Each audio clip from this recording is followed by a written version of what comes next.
Now, you're currently coming off a 6-week number one with Rockin' a Hard Place that you talked about. It's hard enough to get a 1 week number one, and this was number one for 6 weeks. Take me back to the day you wrote it. Who came in with the title? What was the process like of writing it? Yeah. You know, I tell a lot of people, when you are chasing the the hit song job, right? You show up every day to write a song, and you're like, we got to write a hit, we got to write a hit. You get lost in that, and you start paying attention to what everyone else sounds like. And on that day, we wrote this song on June 2nd, 2021, in my 500 square foot studio apartment in Germantown.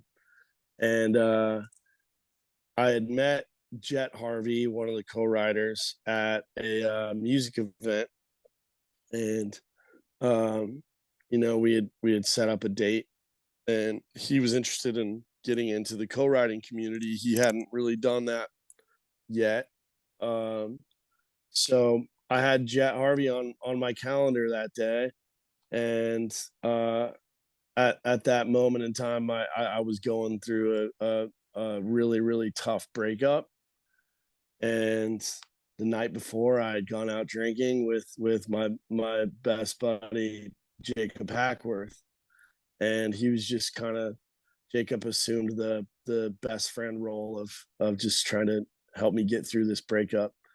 And so he ended up sleeping on my couch in my apartment, and we wake up in the morning, and he's like, "Oh man, I'll get out of here. I know you have a right." And I'm like, "No, dude, I don't even really know this guy Jet, but he's gonna be here in a few minutes. I just think you should stick around. Do you have anything going on today?" He's like, "No, I don't have anything going on." And Jacob's a hell of a songwriter and just a hell of a talent. I already knew that. So I invited him to stay. He ends up staying. And 3 hours later we have Rock and a Hard Place. But that process, we it's a little different than normal days, because Jacob and I were pretty hungover.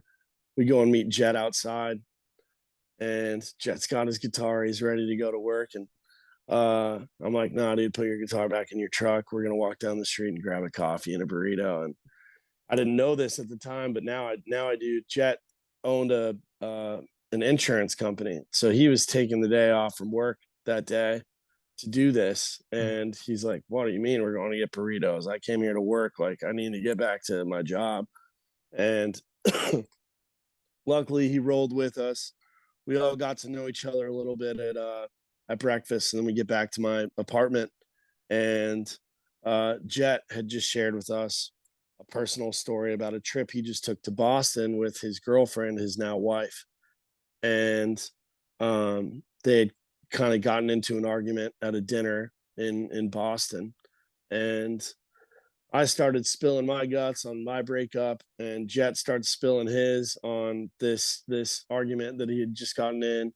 And we just started piecing all of these things together. And I had this title in my phone, uh, between a rock and a hard drink, and then right under it, I had Rock and a Hard Place. And I always I didn't know how to write the Between a Rock and a Hard Drink song. It was a little bit heady, but my thought for Rock and a Hard Place was always like in the vein of Hardy, like a rock. Yeah. Because I love that song. Obviously, I'm a fan of Hardy and his work, and how smart his writing is. So I really wanted to chase this title where you're talking about a diamond ring, and the concept of, we're either going to break up or I'm going to ask this girl to marry me. And that's where I'm at right now. And I really don't know which direction I'm going to go.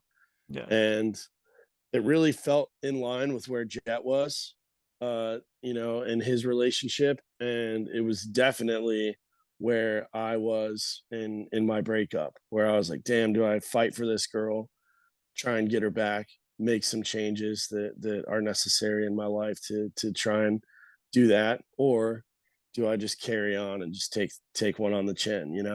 So I would just say, in that right, I think one of the reasons why this song has done so well and has connected with so many people is because we sat there and we told the truth. And in that process of like chasing hit songs every day, like that day we weren't even thinking about that.